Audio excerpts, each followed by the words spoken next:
So we're stopping by Paint Life Supply Co. to get some of the necessary prepping supplies we're going to be using on the job site today. How you doing today, Maddie? What can I help you with today, Chris? I'm just going to grab a few prepping supplies. So today we're going to be pressure washing. I'm going to grab a few pressure washing supplies.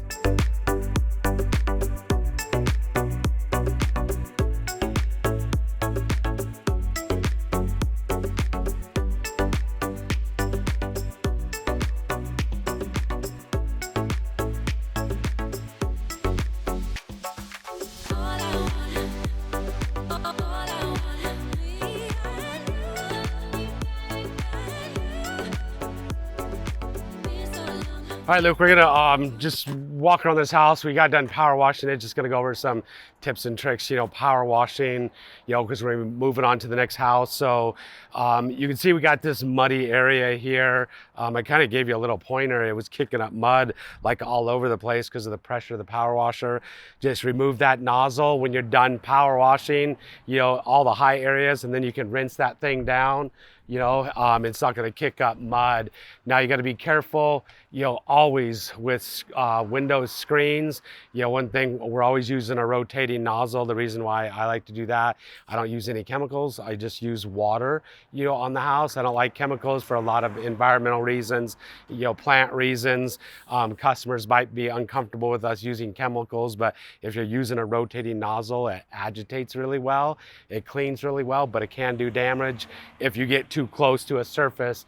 This is wood right here. If you get too close to it, then you'll start to damage the wood. A screen right here, you're going to stay way back. We want to clean the screens. We want to clean the windows. So we kind of like flood them with water until you see it clean. So don't get too close to any screens. We're always going to be washing the front doors because we're going to be painting them. If there's any type of storm door, we're going to open this thing up. We want to clean that. Flood that. With this house, this is a 1950s house. One thing you do want to remember, both of these front doors don't have good weather stripping. These are all brand new windows, so there won't be any leaks in the windows, but we definitely want to check the floors, and dry off any floors, right away, if we have access to the house. So that's pretty typical with all the windows and doors when you're done pressure washing any house. So with taking the head off the pressure washer, is there anything that I should worry about? So that's a good point. And let me grab, come over here, we'll grab the pressure washer. So we typically have about 2,000 to 3,000 PSI, coming out of this. We're going to pull off our head.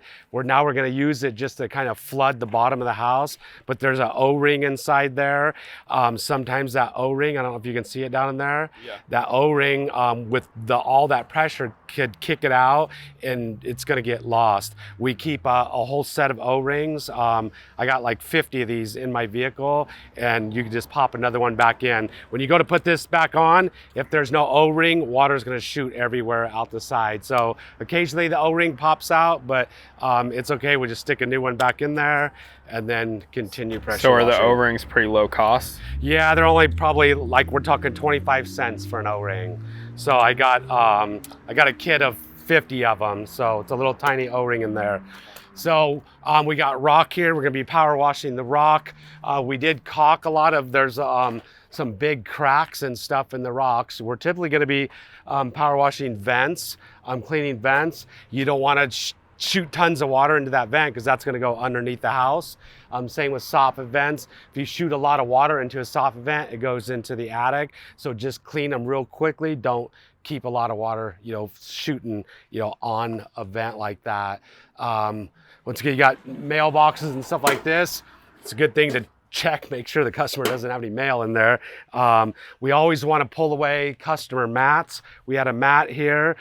This right here, we cleaned this. I gave you some pointers on cleaning that. Something this small right here, we're just going to do that just as a customer service. We're not going to charge them, but I mean, it's nice to walk up and have your steps, looking nice and clean, and we just did that for free. So lights right here, these are brand new lights, but we want to, a lot of times these lights are very brittle from UV damage and stuff like that. If you get too close to a light, you're going to damage it. This right here, this is very brittle right here. If you get like this close with a pressure washer, you could break this right here, and then we're gonna have to buy the customer a new light. A lot of times these things are exposed to the sun and they're dried out and cracked, and not very much pressure will damage that, so be really careful around lights. We'll come around here. The fence right here, we're pressure washing around here. If you get too close to this fence and you mark the fence up, you know, if you just stripe the fence, and we're gonna have to restain the fence. So stay away from the fence or at least a far enough distance away that you're not gonna mark it. So this side, this is all stucco. You can get pretty dang close to this. You're not gonna damage the stucco. We're not worried about it.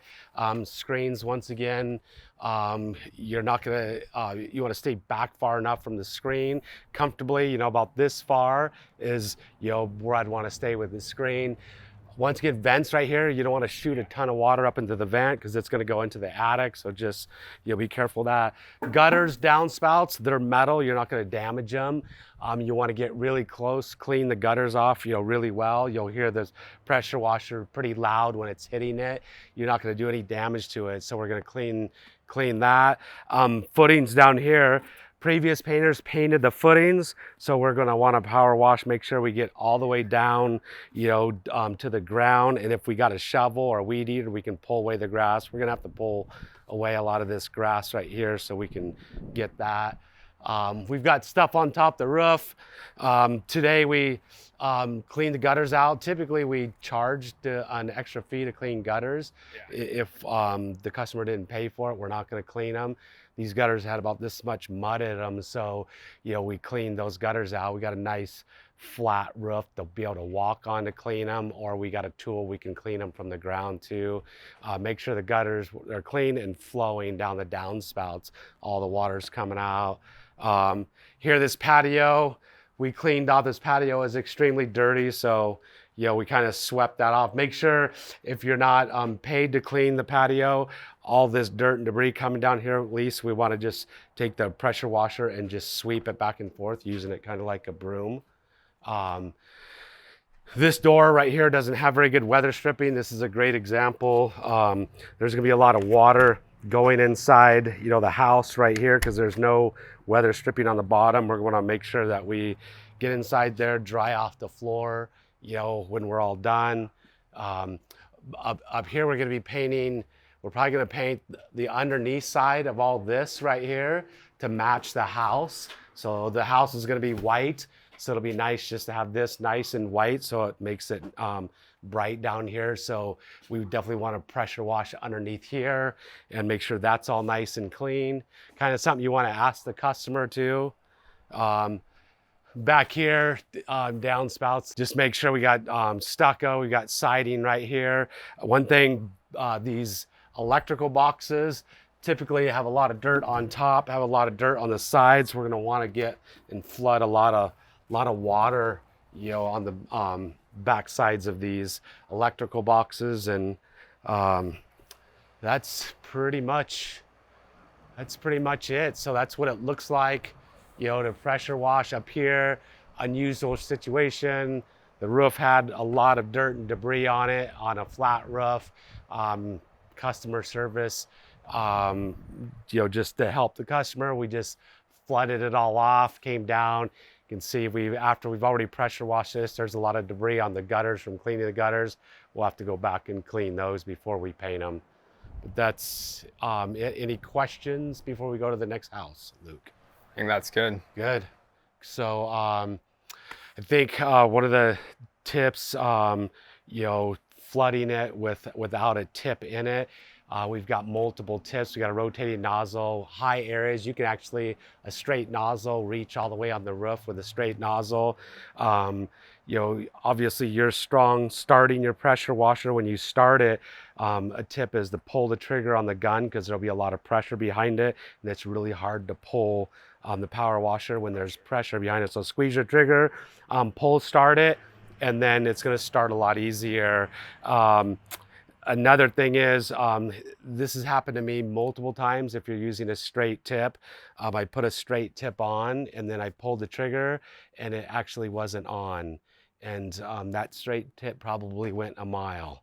So, and if it was pointed at somebody, it probably could kill them. So, if you put a tip on, any type of tip, you should always pull the trigger at the ground first.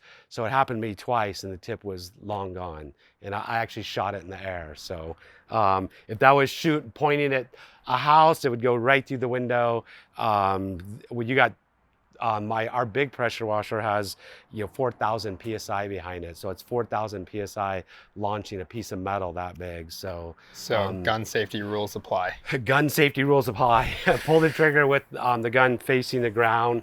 Otherwise something serious could happen.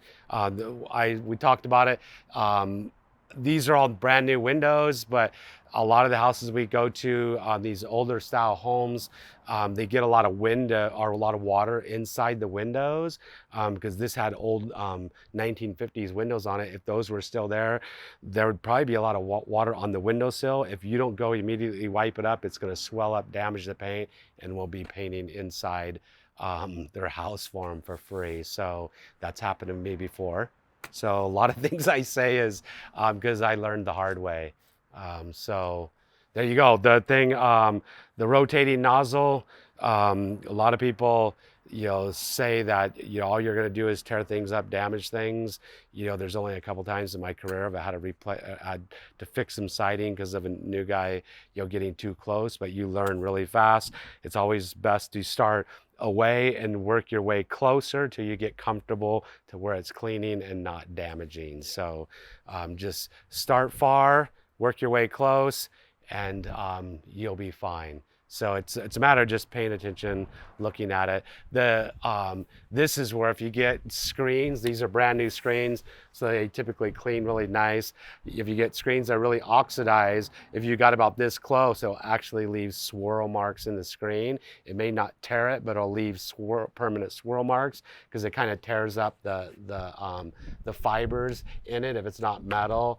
And then we'll be rescreening screens, and that's happened to me. I had to replace screens on multiple people's houses, but it's a small expense. So just be careful when you're power washing around screens. Up here we got a flat roof. I cleaned that flat roof. You don't ever, for your information, you don't ever walk on these roofs, because on the peaks right here, you can dent them really easily. If we ever have to get on a roof like this, we set plywood sheets up there. I stood on the end, pressure washed that without getting on that roof. So there we have it. There's some tips, tricks, pressure washing. We'll move on to the next house, and you'll start doing more and more pressure washing as we go. Louie!